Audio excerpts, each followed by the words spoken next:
നിങ്ങളുടെ favourite shows ഇനി ഒരിക്കലും മിസ്സാവില്ല. ഇപ്പോൾ C5 കാണും നിങ്ങളുടെ ഫേവറേറ്റ് ഷോസ് തികച്ചും സൗജന്യമായി. മനസ്സിലെ വിഷമമുള്ള കാര്യങ്ങൾ എന്തെങ്കിലും ഉണ്ടെങ്കിൽ ആരോടെങ്കിലും ഒന്ന് തുറന്നു പറഞ്ഞാൽ പോരായിരുന്നോ? ഞാനൊക്കെ അങ്ങനെയാ. ഞാനും അങ്ങനെയായിരുന്നു.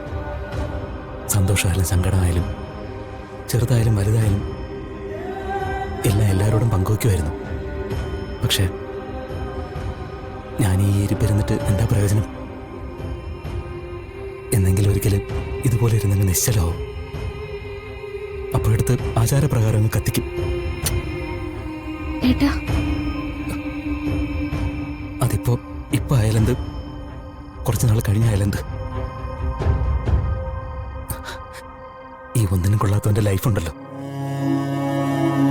അത് പറഞ്ഞു മനസ്സിലാക്കാൻ കുറച്ച് ബുദ്ധിമുട്ടാണ്. ഒന്നും കാര്യമാക്കണ്ട, മുന്നോട്ട് പോന്ന് ചുറ്റുള്ളവർക്ക് പറയാം. പക്ഷെ ശരീരവും മനസ്സും തളർന്നിരിക്കുമ്പോൾ കൂടുതലൊന്നും വേണ്ട, സ്വയം ഇല്ലാതാക്കണമെന്ന് തോന്നാൻ. അവഗണനയാണ് മോളെ. കാണാത്ത ചില കാഴ്ചകൾ കണ്ടു തുടങ്ങുമ്പോൾ നെറ്റ് പൊട്ടിപ്പോവും. സത്യത്തിൽ എല്ലാവരും രാത്രി കിടക്കുമ്പോൾ നാളെ എന്നെ എഴുന്നേൽപ്പിക്കണമെന്നല്ലേ നമ്മൾ പ്രാർത്ഥിക്കുക.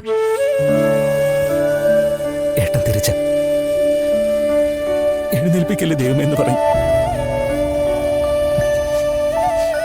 മടുത്തു, വല്ലാണ്ട് മടുത്തു.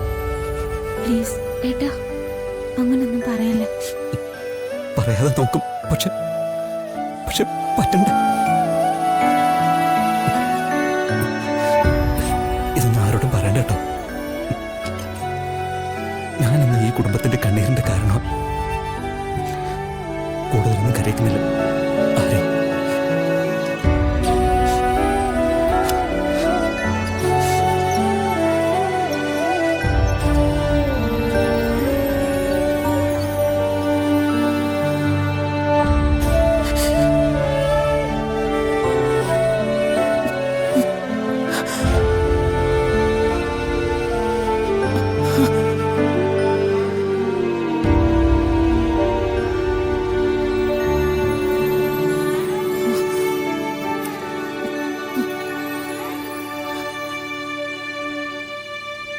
മോള് വാ.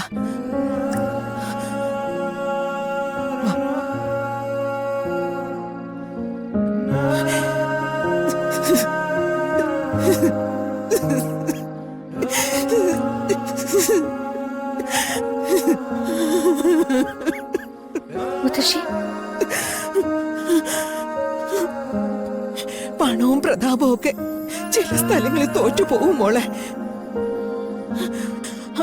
അങ്ങനെ കണിമംഗലത്തുകാര് തോറ്റുപോയ സ്ഥലമാണവൻ. എത്രയോ നേർച്ചകള്, എത്രയോ സ്ഥലത്തെ ചികിത്സകള്, ആർക്കും അവനെ തിരിച്ചു തരാൻ പറ്റിയില്ല.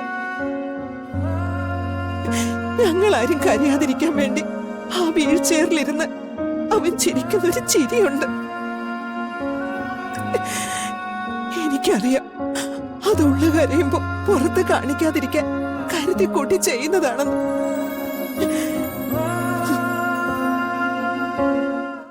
ഡൗൺലോഡ് ചെയ്യൂ C5 ആപ്പ്. കാണൂ എല്ലാ എപ്പിസോഡുകളും സൗജന്യമായി.